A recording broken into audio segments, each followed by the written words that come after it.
લોકો કહેતા હોય છે કે ગામડાના લોકો ગરીબ કેમ હોય છે।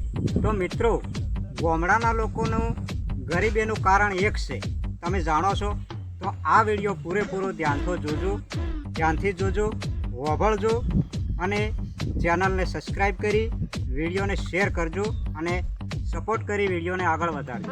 તો મિત્રો, વાત એ કરવાની છે આપણે કે ઘણા બધા લોકો ગામડામાં આમ તો ગરીબી જ હોય છે, મહેનત મજૂરી રાત દાડો મહેનત કરતા હોય છે, મજૂરી કરતા હોય છે, કાળી મજૂરી કરતા હોય છે, પણ ગરીબીમાંથી ઊંચા નથી આવતા। એનું એક કારણ છે કે 5 લોકોના સભ્ય હોય, એક કુટુંબમાં 5 લોકો હોય, 5ને વ્યસન હોય, કો તો ગુટખા ખાવાના, માવા ખાવાના, મસાલા ખાવાના, બીડી પીવાના કે અમુકને દારૂ પીવાના પણ વ્યસન હોય છે।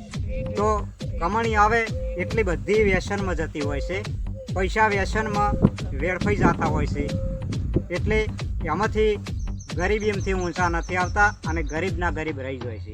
અને અથવા કોઈને વીઘો 2 વીઘો જગ્યા હોય તો એમાં કોઈ પણ વાવેતર કરેલું હોય, એ વાવેતર હોમો તાચીને બેહી રહી, કોમ ધંધે જોઈ ના, એમને એમ બેહી રહી, 3-4 મહિની સિઝન પાકે, તો એના ઉપર સિઝનના પૈસાની આવક આવે, એનાથી તો આજુબાજુમાંથી ઉસી પાસીના લઈ અથવા તો વ્યાજે લઈ અને વાપરી રહ્યા હોય, તો આવક 3-4 મહિને આવે, એ ભરપાઈ થઈ ના શકે, એના ઉપર પણ એનું લેણું રહી જાય, એના કારણે પણ ગરીબ રહેતા હોય છે અને ગરીબીમાં જીવન વિતાવતા હોય છે। અને મિત્રો, ત્રીજું કારણ એ કે બીજી મજૂરી નથી કરતા, ફાલતુ રખડવામાં ઘણું ગાળતા હોય છે।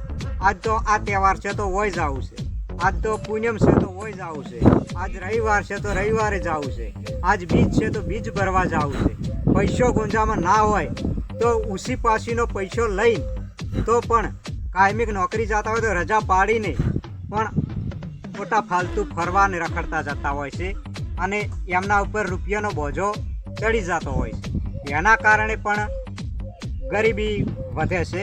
તો મિત્રો, ગામડાની ગરીબી દૂર કરવી હોય તો મહેનત મજૂરી સારામાં સારી કરી, વ્યસન ત્યજી, વ્યસનમાંથી બહાર આવી, રાત દાડો ધંધોને મહેનત કરી, પૈસાની આપણી આવક હોય તો આવકને એમાંથી બચત કરી અને તો આપણી ગરીબી દૂર થશે। તો મિત્રો, સાચી વાત હોય તો ચેનલને જરૂરથી સબસ્ક્રાઈબ કરજો, વિડીયોને શેર કરજો અને લાઈક કરજો।